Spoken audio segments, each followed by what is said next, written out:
নমস্কার বন্ধুরা, লক্ষ্মী কিচেনে আপনাদের সকলকে অনেক অনেক স্বাগত। আজকে কিন্তু দারুণ একটি আবারও গরমের রান্না নিয়ে চলে এসেছি। আপনারা ভিডিওটা প্রথম থেকে লাস্ট পর্যন্ত দেখবেন, খুব ভালো লাগবে। আসুন। কাঁচকলা ইলিশ মাছ দিয়ে তরকারি করবো একদম সাধারণভাবে। আজকে কিন্তু জিরেটা বাটবো না, আজকে জিরেটা কীভাবে দিই আপনারা দেখুন। এইভাবে কাঁচকলা দিয়ে মাছ দিয়ে তরকারি করলে জিরেটা যদি এইভাবে দেওয়া হয় না, স্বাদটা কিন্তু খুব সুন্দর হয়। আর কলাগুলো আজকে আমি এইভাবে কেটে নেবো একটু লম্বা করে।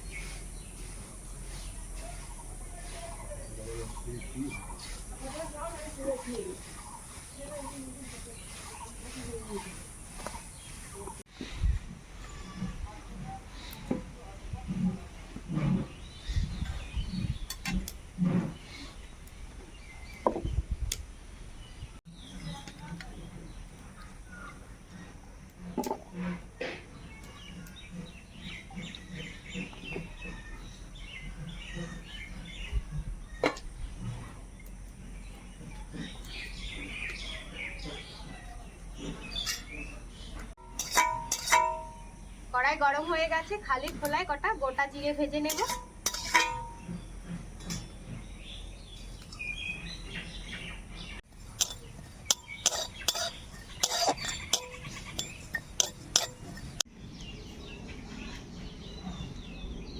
জিরে ভেজে তুলে নিয়েছি, কড়াই দিয়ে দিলাম তেল।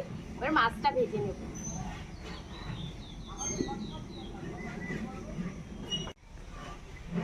মাছটা এবার ভেজে নেব।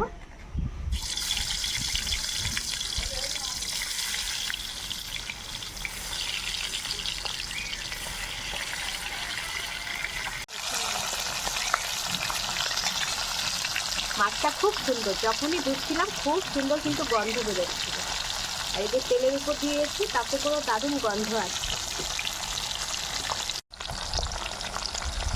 এই মাছগুলো ভাজা হয়ে গেছে, তুলে নেবো। আর বাকিগুলো আবার ভাজতে দেবো। আর ইলিশ মাছ কিন্তু আমি রান্না করলে খুব বেশি কড়া করে ভাজি না, তাতে করে আমার মনে হয় স্বাদটা থাকে না।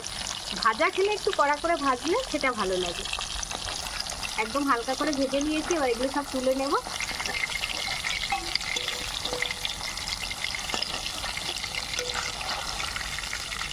মাছের তেল হয়েছে, দেখুন তেলটা অনেকটা ছেড়েছে।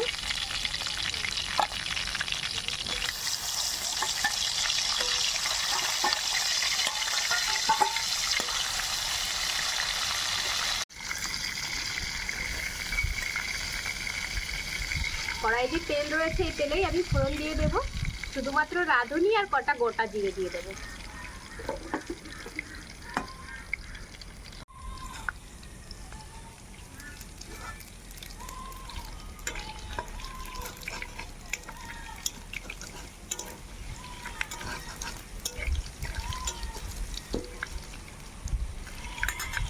এবার দিয়ে দেবো সবজি।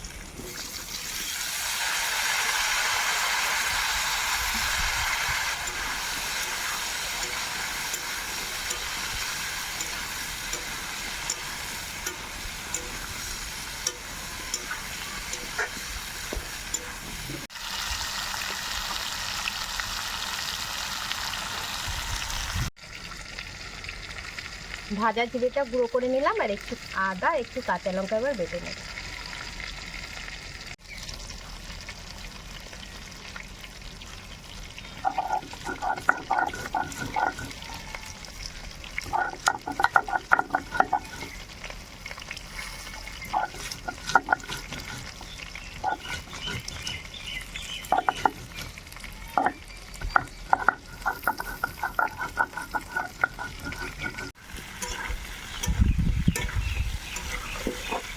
সবজিটা খুব ভালো করে ভেজে নিয়েছি, এবার লবণ, হলুদ আর বাটা মশলাটা দিয়ে দেবো।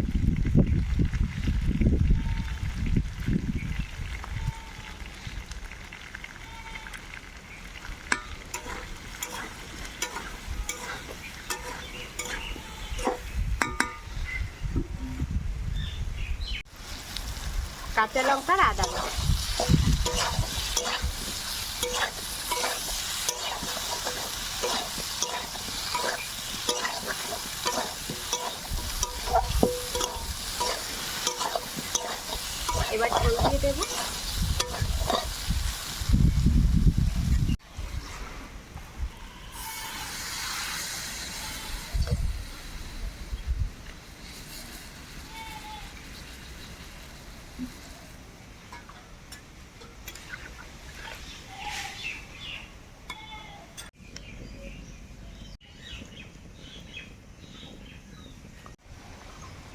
ঝোল খুব ভালো করে ফুটে গেছে, এবার ভাজা মাছ দিয়ে দেবো।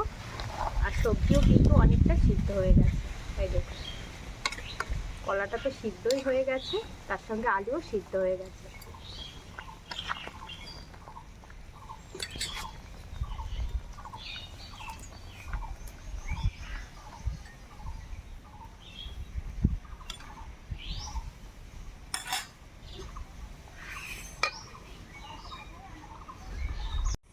মাছটা দেওয়ার পরে প্রায় 5 থেকে 6 মিনিট এইভাবে ঢাকা দিয়ে রান্না করে নিয়েছি।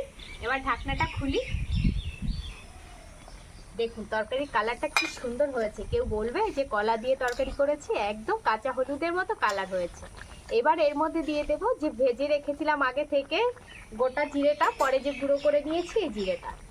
এই জিরেটা দেওয়ার জন্য কিন্তু তরকারির স্বাদটা কিন্তু খুব সুন্দর হবে। আপনাদের তো আগেই বললাম আজকে কিন্তু আমি জিরেটা বেটে দিইনি, কাঁচা বেটে দিইনি।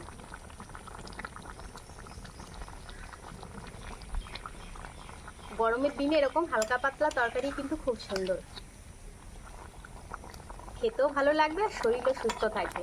আর আজকে রান্নাটা আপনাদের কেমন লাগলো বন্ধুরা, সেটা কিন্তু অবশ্যই আমাকে জানাবেন, কমেন্ট করে জানাতে কিন্তু একদমই ভুলবেন না। আর আমার রান্নাগুলো যদি আপনাদের ভালো লাগে, অনুরোধ রইল কিন্তু চ্যানেলটি সাবস্ক্রাইব করে নেওয়ার আর ভিডিও শেষে একটি লাইক করে দেওয়ার। আর আপনারা সবাই সুস্থ থাকবেন, ভালো থাকবেন, সাবধানে থাকবেন, গরমে এরকম হালকা পাতলা রান্না করে খাবেন। আজকে ভিডিওটা আমি এখানেই শেষ করছি।